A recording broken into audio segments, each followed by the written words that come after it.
Uma pessoa levanta uma questão muito interessante. Ela diz que no relacionamento as pessoas sempre buscam conselhos com outras pessoas. Ou surgem problemas em um determinado grupo. Ela afirma, e isso é real, que neste momento diversas pessoas apontam soluções e saídas para resolver o problema do grupo ou individual.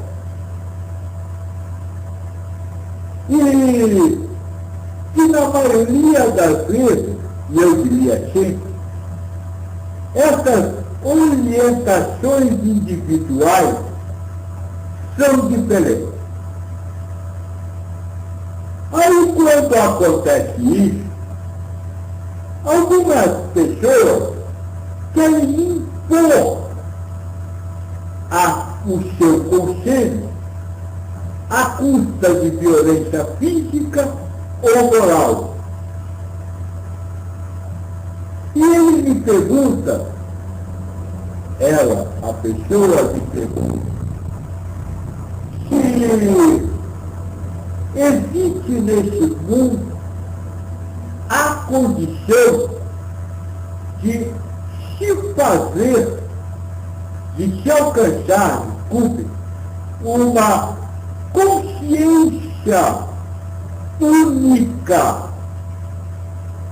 de um grupo, apesar das divergências de opinião.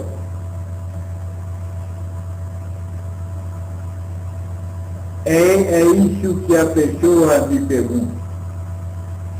E a partir do que ela escreve, eu acredito que esse processo lhe causa sofrimento, já que nós estamos respondendo a perguntas diversas sobre sofrimento. Vamos então tentar responder. Primeiro detalhe, não existe opinião grupal. Toda opinião é individual, pertence a um indivíduo. O que eu estou querendo dizer? Não existe uma saída modelo, não existe uma unanimidade em nada. Não importa se 2, 3, 4, 10 pessoas têm a mesma opinião, aquela opinião é individual, é de cada um isoladamente. Esse é o primeiro aspecto que nós precisamos levantar nessa questão. Por quê? Para vocês falarem de achar que estão certos, de que existe um certo, de que existe um padrão lógico para as coisas. Se você tem uma opinião e encontra mais 10 que têm a mesma opinião, você começa a imaginar que aquela opinião é verdadeira, que aquela opinião é certa, mas não é. Ela apenas reflete a posição de cada um. Alguma coisa para ser real, alguma coisa para ser verdade absoluta, precisa ser comum a todos. eu falo de opinião, de ideia, esse ponto que precisa ter a mesma se amplifica por todos os seres do universo, não só pelos habitantes do planeta Terra. Uma ideia, para ser verdadeira, para ser real, ela tem que existir em todos os seres do universo. Então não é porque você encontrou mais 10, mais 100, mais 1000, mais 1 milhão que pensa igual a você, que aquela ideia é certa e real, verdadeira. Isso é muito importante, justamente para nós acabar com a ideia de que o outro precisa nos ouvir, de que o outro precisa seguir o nosso conselho. Não, o outro é o outro. O outro é uma outra personalidade, o outro é uma outra individualidade que tem o direito de pensar diferente de você, de ter verdades relativas diferentes de você. Mesmo que ele lhe peça ajuda, mesmo que ele busque um conselho, ele tem todo o direito de ter a verdade dele. Fala com que ele vê isso, você tem que parar de achar que você está certo. Já falamos nesse estudo sobre a questão da eleição presidencial no Brasil. O que aconteceu aqui? Se não foi exatamente o que eu estou falando, foi tudo acreditando que as suas ideias eram verdadeiras e reais, tentaram impedir a quem tinha ideias verdadeiras e reais diferentes aquilo que ele pensava. Fizeram isso porque achavam que cada um passou que estava certo, que ele detinha a verdade, que o que ele falava era a realidade. Então, já que essa pessoa me proporciona a oportunidade de falar sobre conselho, sobre dar conselho, a primeira questão que eu levanto é o fato de que você pode dar todo e qualquer conselho, pedido ou não, só não pode achar que porque você deu um conselho, o outro é obrigado a aceitar. Não vamos mais. Você me disse que existem algumas pessoas que querem impor, física ou moralmente, a obrigação de aceitar o conselho que é dado. Desculpa, dessa sua frase, eu só tiraria a questão alguma, a palavra alguma. A maioria dos seres humanos acha que o outro é obrigado a seguir o que você acha certo, o que eles acham certo. É a grande maioria que age assim.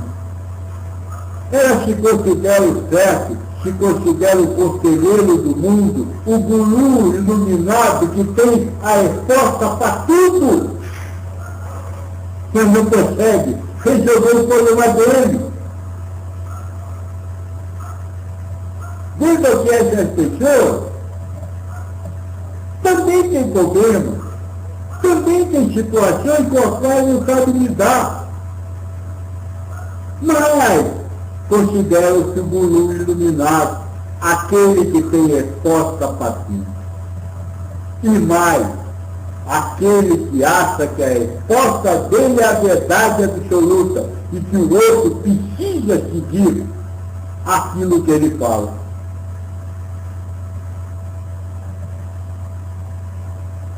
Isso vai acabar? Vai! Quando? Quando vocês chamarem.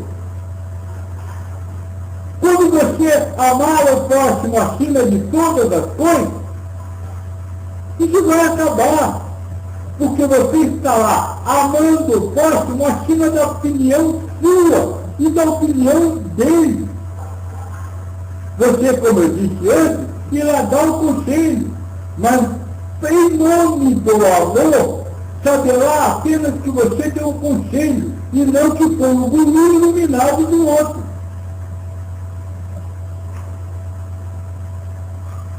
Esse é o segundo detalhe.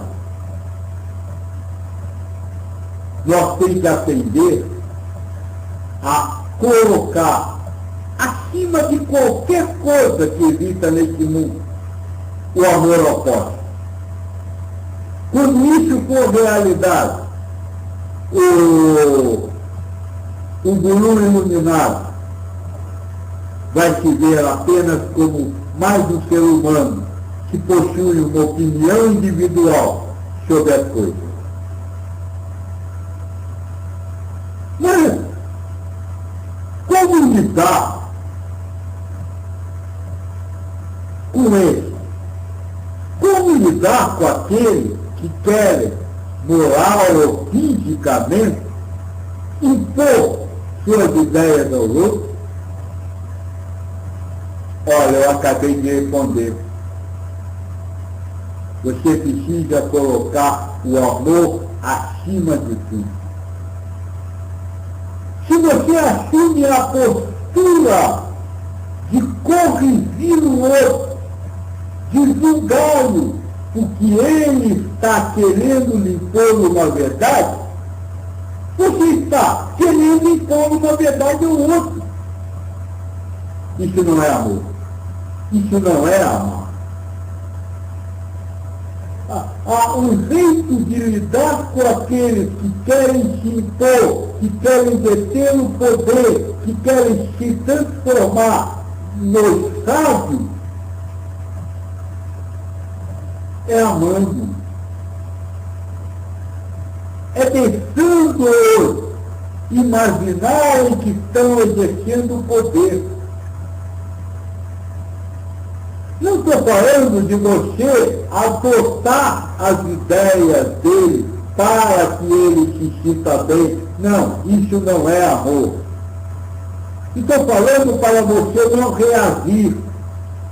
Vem uma pessoa e diz para você, você está errado, você não pode fazer isso, você tem que fazer aquilo. Ao invés de você querer provar, mostrar ao outro que ele não está certo, que ele apenas está se fundamentando num ponto de vista individual para poder lhe obrigar e querendo lhe obrigar a pensar do jeito dele, simplesmente diga, você está certo. Dê-lhe a razão. Agora, ele foi embora, continue pensando do jeito que você quer, continue fazendo o que você quiser, continue se pautando pelas suas ideias. Ah, isso é hipocrisia, Joaquim. Não é. Isso é amor. No Evangelho apócrifo de Tiago, ele diz assim, um progênito não faz outro progênito. Um religioso não faz um religioso. Ninguém influencia o outro a tal ponto de mudar o outro, a não ser que esse outro se deixe ser influenciado. Então você, por amor, não reage, não briga, não ataca, não acusa, mas também não se torna um religioso da religião dele. Religião, neste caso, eu estou usando como verdade. Essa é a forma de lidar com aqueles que, com coação moral ou até mesmo física, querem impor as verdades dele e querem que você as siga. Último aspecto da sua pergunta. Existe algum meio de se criar uma consciência única para um grupo? Vamos analisar isso. Eu falei no início que mesmo se 10 pessoas pensarem iguais, ainda é um pensamento individual. Ainda é um pensamento de cada um.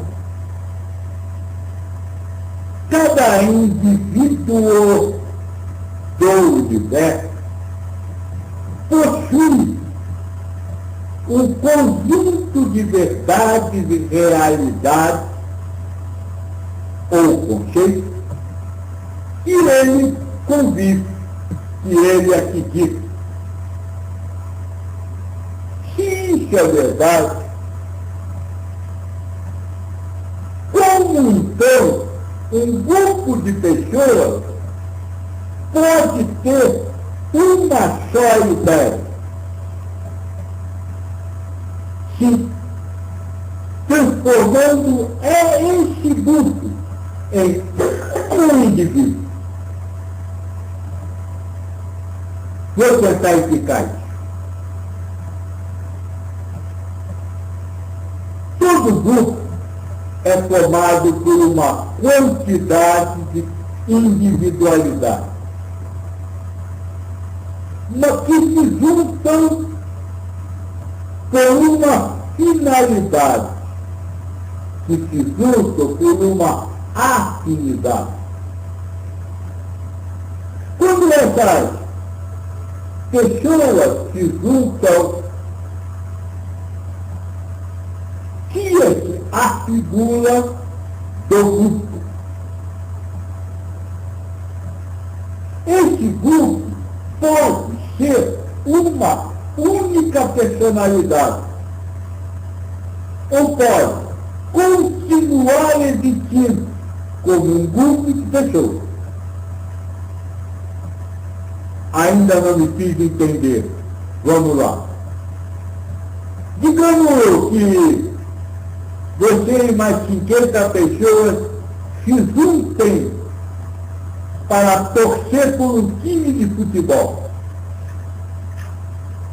Se você, ao participar dessa torcida, achar que você é a figura importante daquela torcida, e se cada um achar a mesma coisa, o que existe é um grupo de pessoas e não uma torcida. Agora, se você e os outros, ao se juntarem, esquecerem suas individualidades e viverem a torcida virou uma individualidade.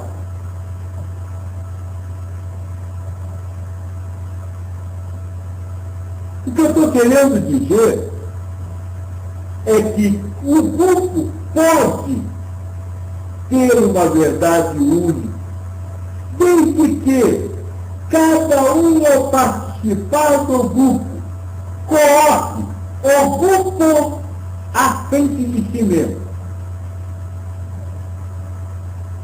Por exemplo, a nossa comunidade são um grupo de pessoas. A comunidade pode ser uma individualidade, pode ser um elemento do universo. Mas, para isso, cada um que participa dela precisa abster-se de ser ele mesmo, abster-se de buscar para ele, abster-se de viver as verdades dele. Está todos, inclusive ele, como um só. Se as pessoas dessa comunidade não vivem assim, continuam sendo individualidade em grupo, e não em grupo. E quando você tem individualidade em grupo, você tem atípico. Você jamais vai ter unanimidade, pensamento único. Então, o que é preciso para que um grupo possa existir com uma personalidade forte? Que cada um pense prioritariamente no grupo. Vou continuar com o exemplo da nossa Sandra e coisas que eu venho falando.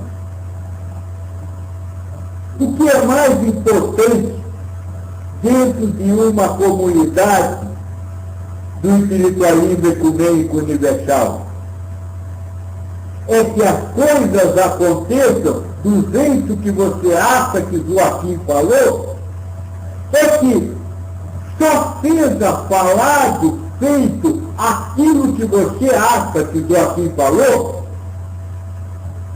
Se isso é o mais importante, você não faz parte do grupo, você não faz parte, você não transformou a comunidade numa identidade. Você se preocupou com o que é melhor para você. Se a comunidade é, como eu já falei diversas vezes, um lugar, uma oportunidade para vocês confraternizarem, amarem, você só terá uma comunidade quando para você isso for muito mais importante do que o que você acha, do que o que você pensa. Aí você conseguiu a unanimidade. Aí você conseguiu que cada individualidade transformasse numa única individualidade. Não sei se me fiz entender, mas essa é a única forma de você conseguir conviver em coletividade sem haver atritos entre os membros do grupo. Acho que respondi todas as suas questões. Obrigado por mais uma vez deixar nós falar sobre esse assunto. Que a paz de Deus esteja com você. Tchau.